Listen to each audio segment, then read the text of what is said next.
pengertian individu sehat menurut para ahli. Yang pertama adalah pengertian dari Carl Rogers. Individu yang sehat adalah orang yang mampu menerima dirinya apa adanya dan terus berkembang menjadi diri yang lebih baik, atau fully functioning person. Yang kedua adalah dari Abraham Maslow. Individu yang sehat adalah orang yang mencapai aktualisasi diri, yaitu mampu mengembangkan potensi tertinggi dan hidup secara bermakna. Yang ketiga adalah pengertian dari Sigmund Freud. Individu yang sehat adalah orang yang memiliki keseimbangan antara ego dan superego, sehingga mampu mengendalikan dorongan dan berperilaku secara realistis. Saya akan menjelaskan tentang 3 kasus karakter yang sering terjadi pada anak. Pertama adalah kekurangan disiplin. Anak belum mampu mengerjakan, lupa mengerjakan tugas atau sering melanggar kata tertib. Kedua adalah kekurangan empati atau kepedulian. Anak kurang memahami perasaan orang lain, egois atau tidak peduli ketika temannya mengalami kesulitan. Perilaku tertidur, berbohong, mencontek atau menyembunyikan kesalahan karena takut dimarahi atau ingin mendapatkan keuntungan pribadi. Tapi kekurangan disiplin adalah hal yang saya observasi jika anak diberi tugas oleh pembina pramuka itu mengerjakan soal sandi pramuka, anak belum mampu mengerjakan tugas sesuai waktu yang diberikan. Kedua adalah kurangnya empati dan kepedulian. Contohnya adalah dalam observasi sebelumnya, tentang pengamatan kegiatan tali seminggu pasal, anak kurang peduli dengan temannya ketika mengalami kesulitan. Ketiga adalah pada saat observasi sebelumnya, ketika pembina menanyakan sudah selesai, beberapa anak ada yang berbohong, ada yang mencontoh kegiatan temannya dan menimbulkan kesalahan karena takut dimarahi. Kita akan analisis dampak dari kasus tersebut. Dampak dari kurang disiplin adalah untuk anak, yaitu prestasi belajar menurun karena tugas tidak diselesaikan. Anak kesulitan mengatur waktu dan tidak biasa bertanggung jawab. Hal itu adalah dampak perhitungan. Yang pertama adalah mengganggu proses pembelajaran. Yang kedua, contoh buruk bagi teman lain sehingga menular. Kedua adalah kasus kurangnya empati. Dampak anak adalah bersikap kasar atau egois di mata teman sehingga dapat dijauhi. Kedua adalah kemampuan kerjasama menjadi rendah. Jadi ada dampak untuk lingkungan. Lingkungan sekolah menjadi kurang harmonis. Konflik antar siswa lebih sering terjadi karena kurangan saling memahami. Ketiga ada perilaku tertidur. Anak-anak adalah saat belajar kita menjawab kesalahan dalam proses suksesan yang didapat tidak konformit dan kemampuan bicara. Kemudian ada dampak untuk lingkungan adalah pertama adalah menurunkan kepercayaan antar guru dan siswa atau antar teman, menciptakan budaya negatif di kelas. Selamat Kak Haji. Oke, yang pertama saya mau menanyakan siapa sih yang menjadi saka kayak kamu di sekolah ini? Oke, untuk satuan saka di Pramuka atau di SDN 2 ini itu Kak Ari Lestari.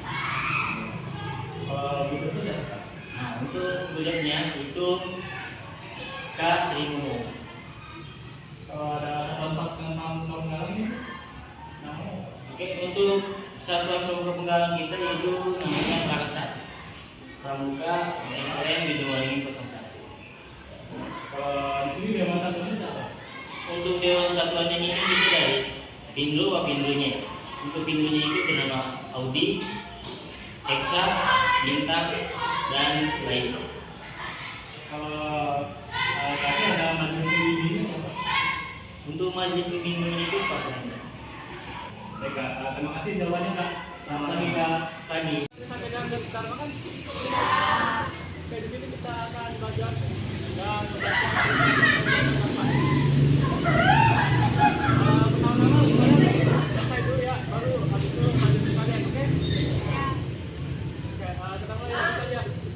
Bisa ya. Demi kehormatanku. Aku berjanji. menjalankan kewajibanku terhadap Tuhan Yang Maha Esa. Negara Kesatuan Republik Indonesia. Dan mengamalkan Pancasila. Bersama hidup. Dan ikut serta membangun masyarakat. Sebagai dasar dharma. Kesadaran pramuka itu. Satu. Takwa kepada Tuhan Yang Maha Esa. Dua.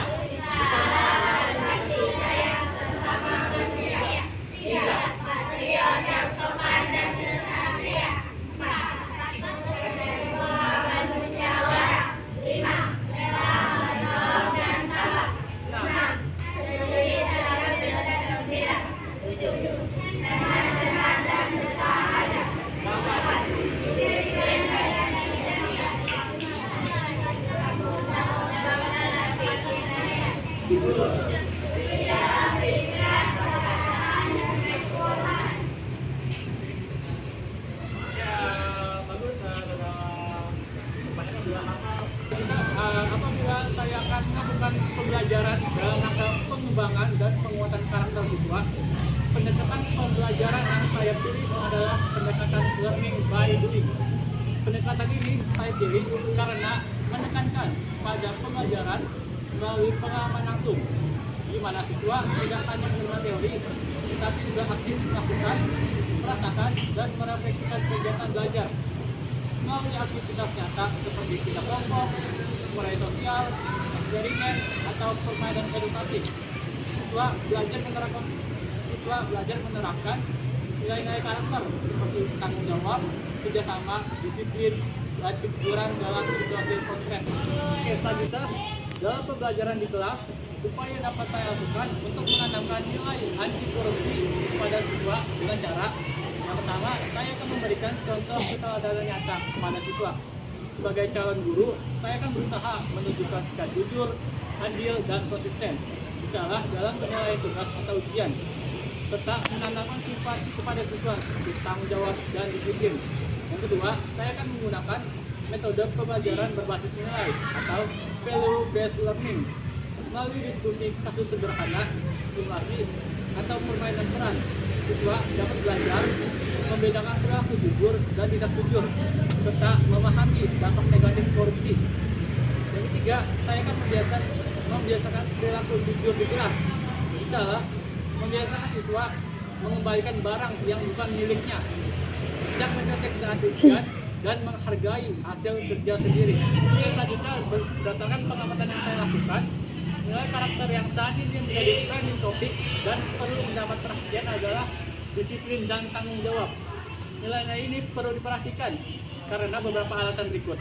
Yang pertama, masih banyak siswa yang mengalami kesulitan dalam mengerjakan waktu, seperti datang terlambat, tidak menyelesaikan tugas tepat waktu, atau kurang fokus saat belajar. Perubahan pola hidup dan perkembangan teknologi yang membuat siswa lupa waktu saat bermain gadget mereka. Kedua adalah tanggung jawab siswa terhadap kebersihan dan tugas kelas cenderung menurun. Terlihat dari masih banyak sampah di kelas, alat belajar yang tidak dirawat dengan baik, atau kurang inisiatif dalam menyelesaikan tugas kelompok. Yang ketiga adalah perkembangan teknologi digital dan media sosial turut mempengaruhi pola perilaku siswa, sehingga pendampingan karakter yang menguatkan disiplin, tanggung jawab, dan kontrol diri menjadi sangat penting agar siswa mampu menggunakan teknologi secara bijak. Dan selanjutnya, dari pengamatan yang saya lakukan, terdapat beberapa kasus yang sering muncul di sekolah, yaitu adalah pertama, kasus perundingan atau bullying. Salah satu kasus yang paling umum dan berdampak serius terhadap kesejahteraan emosional dan psikologis siswa. Upaya yang sudah dilakukan adalah melakukan sosialisasi kepada siswa tentang apa itu bullying dan dampaknya, membuat kesepakatan kelas mengenai perilaku yang boleh dan tidak boleh dilakukan, meningkatkan pengawasan di area rawan seperti halaman, kantin, dan toilet. Upaya yang akan dilakukan untuk mengatasi bullying pertama adalah mengadakan program anti bullying secara rutin. yang bisa berupa kampanye, poster, atau video edukasi. Yang kedua adalah integrasi materi anti-bullying dalam kurikulum. Memasukkan materi pencegahan perundungan dan pendidikan empati secara sistematis di dalam mata pelajaran sehari-hari. Yang kedua adalah kasus kurang percaya diri. Beberapa siswa merasa minder saat mengemukakan pendapat atau berinteraksi. Biasanya dipengaruhi pengalaman sebelumnya, pola asuh atau ketidakmampuan menyesuaikan diri di lingkungan yang baru. Upaya yang sudah dilakukan untuk mengatasi kasus ini adalah memberikan penguatan positif seperti berupa ujian atau apresiasi kecil atas usaha siswa, bukan hanya hasilnya. Yang kedua, memberikan kesempatan siswa mengekspresikan pendapat tanpa takut dikritik. Ketiga adalah mengurangi gaya mengajar yang terlalu menegangkan atau kaku. Upaya yang akan dilakukan untuk mengatasi kurangnya kepercayaan diri pada siswa yaitu pertama bisa merancang lebih banyak aktivitas yang memungkinkan setiap siswa mendapatkan peran, misalnya presentasi ringan atau tugas kelompok. Kedua adalah melakukan konseling sederhana untuk memahami penyebab rendahnya kepercayaan diri. Ketiga adalah motivasi belajar yang rendah. Banyak siswa yang menghadapi masalah kurang semangat dan motivasi dalam belajar. Dia berdampak pada prestasi akademik mereka. Upaya yang sudah dilakukan adalah menyediakan pembelajaran yang bervariasi seperti games edukatif, media visual, atau metode diskusi. Nah, kedua, mengaitkan materi dengan pengalaman nyata siswa. Nah, upaya yang akan dilakukan untuk mengatasi masalah ini adalah menerapkan pembelajaran berbasis proyek atau produk agar siswa merasa proses dan hasil belajaran bermakna. Terakhir adalah mengadakan program reward sederhana untuk mendorong pencapaian dan kedisiplinan belajar. Cukup sekian pemaparan materi yang sudah saya lakukan. Kurang lebihnya mohon maaf. Assalamualaikum warahmatullahi wabarakatuh.